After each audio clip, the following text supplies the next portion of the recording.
What is it with Sadhguru and motorcycles? These days I'm on 4 wheels. But you haven't given up your love for bikes, or have you? It's just that when I started, trekking in the jungles when I was 10, 11. I would be gone. If I had 10 rupees in my pocket, I would organize my food and I'm gone with this little note in the house. I can imagine my parents, I always wished I shouldn't have a boy, ever. Girls can run away too on bikes. They run later. They don't run at 10, 11, okay? And they're on a pillion, they're usually pillion. And if they find a good rider, no problem. I'm saying, the thing was, it's not about the motorcycle or this or that, it is just that I was a cloud of million questions all the time. And wherever I looked, nobody had a sensible answer. Everybody has standard answers that they've heard from somewhere. Nobody has a genuine experiential answer. So, there's a restlessness to explore just about anything. When I was 10, 11 years of age, I would be gone into the forest for 3, 4 days. Once food ran out and I couldn't survive there, I would come back. So, initially a lot of excitement, but later on they kind of settled down, they knew I'll get back. So when I became 14, 15, I cycled across South India. Not because I'm a cycling enthusiast, not like today, wearing a helmet and suited, booted for cycling, no. Simply I cycled because cycling is little faster than walking. The moment I became 17, I still didn't have a license, but I found a motor to my cycle, which became a motorcycle. So that because it went little faster. It supported my restlessness to know something, I didn't even know what the hell it is. I didn't know what I was looking for, but I had questions about anything I looked at. Everything in the universe looked like a question mark to me. But the question about the motorcycle is really to ask whether the motorcycle, the Land Rover or Land Cruiser, which one is it now? Land Rover, Land Cruiser, I'm not sure. But whatever, the 4 wheels, the helicopter. I think you once said somewhere that I like… that whether… if it moves on land, water or air, I like it. This is not… one thing is I like anything that works, and machines work. Yeah. The more efficiently work, the better they are. And why it's important is, after all, what is the quality of an individual human being? How smoothly and how efficiently your body, mind and everything functions is the quality of a human being, isn't it? So machines always excited me, whether it's a bicycle or motorcycle or because of, lack of the necessary, probably the fitness that I was at that time. I crisscrossed India on the motorcycle. Today it would be hard, so you get into something a little more comfortable. But while that makes you a very interesting character to observe, did you ever worry that you'd be labelled or dubbed a richy rich person's guru?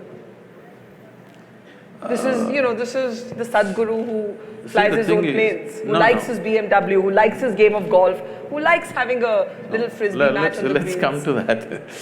See, the thing is, I wouldn't mind. I even sometimes I ride a bullock cart. Nobody reports that though. I love to handle the bulls and I still drive them sometimes. But now I want to have a conversation with you. This afternoon till 2 o'clock, I was in Jodhpur. Yes. I could have come by bullock cart or a camel cart. You had to wait for 5 days. I came on time, you must appreciate that. So it's about efficiency is what you're saying? Yes. So I personally learned to fly a helicopter, where I don't have the time for these things, but I somehow fit in this and learned because 70% of our work is in rural India. I thought this little helicopter I could set the place on fire because I'm half the time stuck, half my life I'm on the road stuck in some traffic, driving myself, all the time behind huge… everywhere. There's no place in the country where there's no traffic jams. Believe me, even in rural India there are traffic jams. So I thought a helicopter would really revolutionize our work. picked up the thing, I got my license, FAA license, but in India it's so difficult to get the license because many of these rules were made before Wright brothers came. Well, according to some, the plane was also made before the Wright brothers came. And they say it was made in the Vedic ages. They're not very wrong. Conceptually it was made. Whether physically they're built or not, we don't have proof for that. Conceptually, Conceptually, it's about imagination, to think that you can move from place A to place B. No. You cannot conceptually imagine something entirely. Even if you imagine, you must be able to produce some… you must understand the principles in some way as to why something flies. Yeah. If you don't understand why something flies, it'll be like that, once it happened, a little turtle, with great effort, climbed a tree, went to the edge of a branch and jumped, fell flat. Lot of pain. Slowly again he crawled up in another 2 days, again up, jumped, fell down, again up, fell down.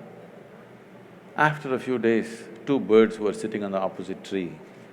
They were talking and they said, I think it's time we tell him he's adopted. All right.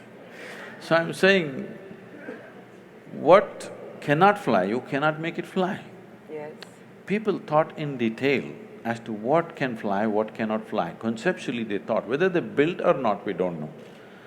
And it is an established fact, they calculate the speed of light.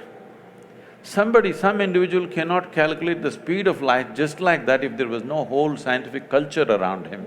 No individual will just drop from heaven and calculate the speed of light, okay? There must have been a scientific culture, otherwise it won't happen. But we need to understand, there is a difference between science and technology. But there's also a difference between science and mythology. Some things are just great stories, that doesn't mean they actually happened.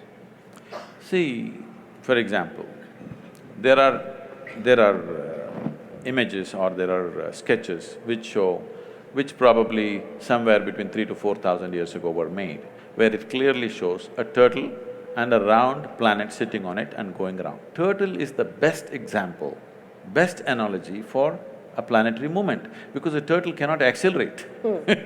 Same speed, he just keeps going. So a round planet on a turtle is the best way to describe how a planet moves around. And the very word for geography in this country is Bhugoal, which means it's a round planet. So it is not because of Galileo we know it's a round planet, we have always known. How do we know? We can't know just one scientific fact and not know the other aspects related to it. So this thing about anything Indian beating it down is because one thing is that culture has evolved because half the people, their brains are in Greenwich Mean Time. They've still not gotten out of the 1948, whatever happened. We struggled for independence, we came out, not just to send them out, but to be who we are. So that problem is still there. And now there are upstarts who claim all kinds of things. There has to be an even balance, not beating down this or pumping it up in an unrealistic way. But you cannot deny Indian mind has thought about things that nobody had thought about in those times. There is no question about that. But there is a distinction between science and technology. Science can evolve because of certain intelligence. Technology needs material, manifestation. Now we are trying to claim technology, which we should not. If we just focus on science, many things will be attributed to India for sure.